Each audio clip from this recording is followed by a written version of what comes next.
2023 has come to an end. It was a great year for sneakers. It was a great year for me.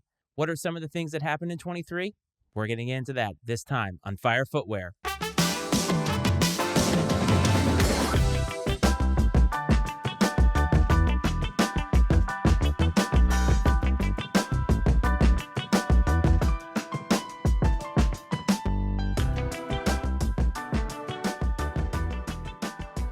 Welcome back to Fire Footwear, everybody. As always, I am your host, Matt Frates. I hope that this finds you well, and I want to thank you for coming back to this channel, coming back to this podcast. It means a lot to me, and I want to wish you a happy new year. The year 2024 is upon us. It has begun! And while we are always looking forward to the next release, to the next big event in our lives, I always think that it's very, very good for us to look backward and see what kind of a year that we had, or just in general to look at the history of things, to kind of be retrospective and introspective all at the same time. The year 2023 was a great year for me personally, and I think it was a great year for sneakers. So what happened in 2023? Well, I would say that a lot of things happened in 2023, but if there is one major theme that I took away from 2023, it was the concept of availability for sneakers. Why do I say that? Well, if you go on Nike.com right now, or you go to the sneakers app right now, you're going to find a lot of shoes that are available. Maybe not the most hype releases, maybe not the releases that you personally wanted, but we are not wanting for sneakers in the year 2024. And that was certainly the case in 2023, as just like the previous years past, we saw a ton of releases take place. Just about every single weekend, there was a sneaker releasing in some form or fashion, whether it was a Nike, an Adidas, an Asics. There were a lot of choices that could be had, and quite frankly, I think that sneaker companies did a great job of giving us a lot of choices to make. We could have gone broke very, very easily. I declare bankruptcy! There were a lot of shoes to be had. Obviously, some of the big hitters came out with releases like Travis Scott. You're always going to see the sneaker companies go for those because those are what sell. You also saw a lot of shoes that didn't sell very well, or that these companies thought would sell well, and definitely had a downturn in their sales. And we're going to get into that as well. What were some of the big storylines in sneakers from 2023? Well, if you go all the way back to the beginning of 2023, I think the biggest story of that time period was the fracturing of the relationship between Kanye West and Adidas. Much of that took place in 2022, but this was the real severing of the relationship in terms of the business partnership. Adidas had a ton of stock to get through. They actually decided to sell a portion of the stock that they had remaining from old Yeezy releases, and a portion of the sales went to charities that furthered the cause for things that Kanye West had spoken out about. Adidas had a decision to make for the rest of the year, and they decided to back off of Yeezy releases for the foreseeable future. It sounds like they have a lot of stock still left that they need to get through. They may not actually get through it. I think that Adidas is looking at the finite end of that partnership, and I don't know if they're ever going to go back in time.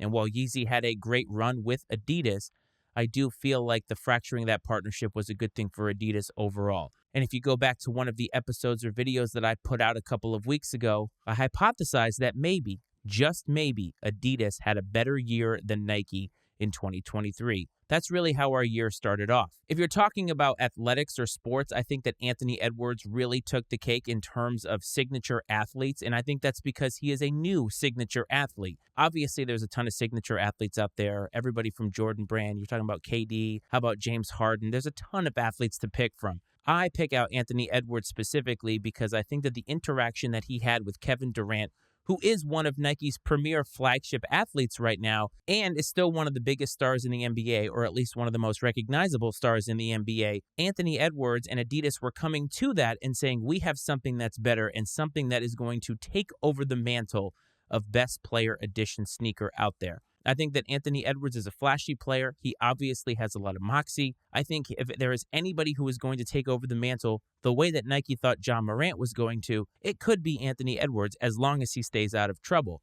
What will the second iteration be like? What will the third? That remains to be seen. But I think for now, Adidas may have a hit on their hands as it relates to basketball-related shoes. Joe Freshgoods obviously had another great year with New Balance collaborations, but I think there may be an emerging star on that front. And I'm talking about J-Tips. J-Tips had a great year with a couple of great collaborations with sneaker companies that really weren't on anybody's radar. And more specifically, I highlighted this collaboration a couple of weeks ago I'm talking about the Saucony Grids. That's not really a shoe that you see very often in sneaker culture. You don't really ever see it talked about in sneaker content. Damn! This is an emerging star, and I do think that we just saw a very, very small glimpse of what could be. This is laying the groundwork for future collaborations, laying the groundwork for what could be the next Joe Freshgoods, or maybe even surpassing that. I'm very much looking forward to what is to come in 2024 and the years beyond, but in 2023, no doubt, best new collaborator out there. Jordan Retros. Jordan Retros obviously always are a talking point every single year when you're recapping sneakers, but I think the biggest storyline about them, sales of them are really on the decline. The Reimagined series had a couple of hits, but they also had a dud in there as well, and I'm talking about the Royal Reimagined ones. For me personally, they weren't a dud. But when Nike and Jordan Brand came up with that concept, when they came up with the stock numbers, they definitely expected it to sell. It did not sell. It actually went on discount. The Reimagined Jordan 3s didn't have that problem. They were a greatly executed shoe, and they sold very, very well. But if you look at retros across the board, even the most recent Jordan 11 Gratitude release, normally Jordan 11 sell out instantaneously, especially the release that takes place in December right around the holidays, which Jordan Brand is known for making a Jordan 11 release every single year at that time. That didn't really sell very well. It didn't sell out as of now. Maybe it is in adult sizes, but I'm talking about its full-size run. It's honestly kind of a weird thing to see. I think we're going to continue to see that trend in 2024, but this was your year to pick up a Jordan Retro. And Jordan Retros right now are probably the most accessible that they've ever been, and it may continue that way. So this is your time to cop. That was a huge story for me, and I was actually really pleased to see that many people were able to cop the shoes that they want. But it does make me a little nervous for the future of sneaker culture, which I outlined in a previous video a couple of weeks ago. Adidas and Jerry Lorenzo finally dropped the Fear of God line with Adidas, and it came out with much fanfare but a lot of criticism. I personally understand the vision. It's not necessarily for me. I'm not going to pay those kind of prices, and a lot of people were complaining that the prices were very, very similar to just the Essentials pack.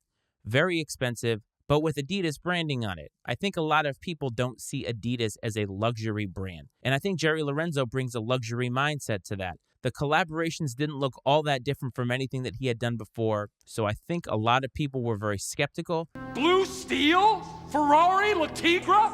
They're the same face! I'll be interested to see what happens in 24 with that, but for now, Jerry Lorenzo finally released after a long-awaited time period, and honestly, mixed reception. I don't know how he feels about that, but the sneaker community definitely had thoughts about it. That was a big milestone this year. Travis Scott continued to do his thing with Jordan 1 lows, more Jordan 1 lows, even a golf shoe out there. I am on record as saying that I think that the Jordan 1 low for Travis Scott has been oversaturated for a while now. None of the colorways really spoke to me because, honestly, I think that they've overdone it to this point. We do know that there is going to be a brand new silhouette that Travis Scott is debuting in 2024. We're going to discuss that more in a future video, but that's something to look out for. But in 2023, it was more the same from Travis. The Widner Group made a lot of headlines for a lot of the wrong reasons with this money laundering scandal. I know that there's not a lot of details out about it, but what we do know is that they were taking a lot of shoes that were meant for sneaker releases and selling them to the Chinese for some type of money laundering scheme. I don't know all the details. I don't pretend to know all the details. I know that a lot of people tried to say that this screwed them out of shoes, and I'm talking about a lot of the Ama Maniere releases. I don't think it had anything to do with that, but it definitely was something to look out for. When the FBI is on you, that's never a good thing.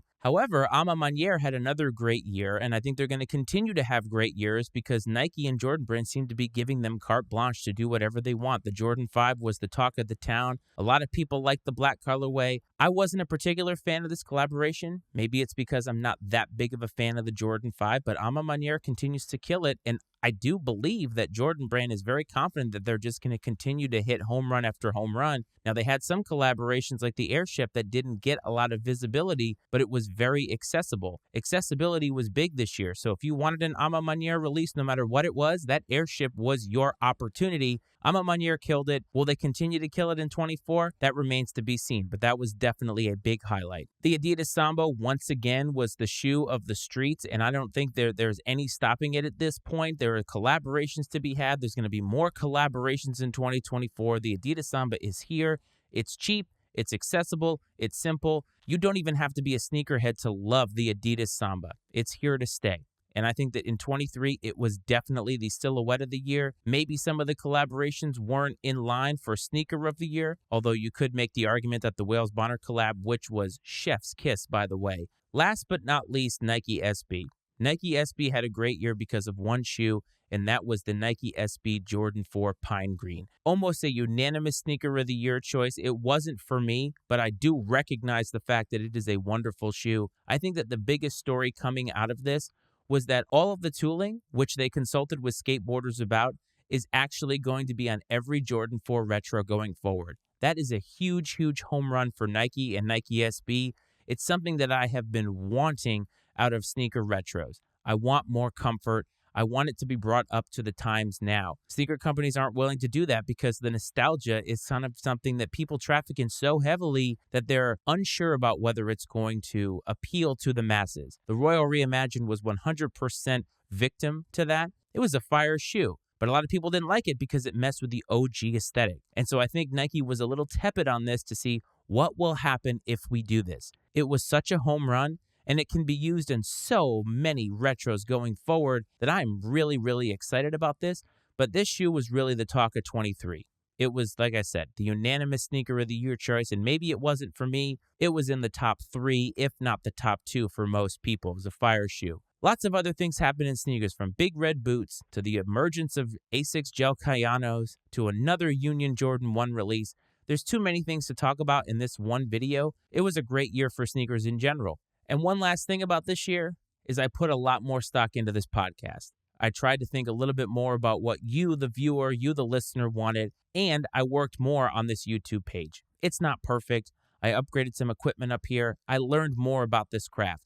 And in 2024, I hope to bring you more stuff. And we're going to have an episode that talks about a lot of that future stuff. I think it's important to not only look back, but let's look forward. So the next time you hear from me, the next time you see me, we're going to talk about 2024. So was 2023 a good year for you? And do you think that it was a good year for sneakers? Hit me up on Instagram. @FireFootwearPod is the handle. Find me on TikTok to see some content there. @FireFootwearPod is the handle to find me. If you're a Facebook user, search Fire Footwear, a sneaker podcast. If you're watching on YouTube and you want to listen to the audio episodes, search Fire Footwear, a sneaker podcast on any podcast app. And if you want to support the Matty Ice Media Network, mattyicemedia.com for all of the other podcasts that we have, including Iceman and Coach and Political Football. Hope this finds you well, fam. I hope this finds you safe. And I will talk to you next time. This is Fire Footwear.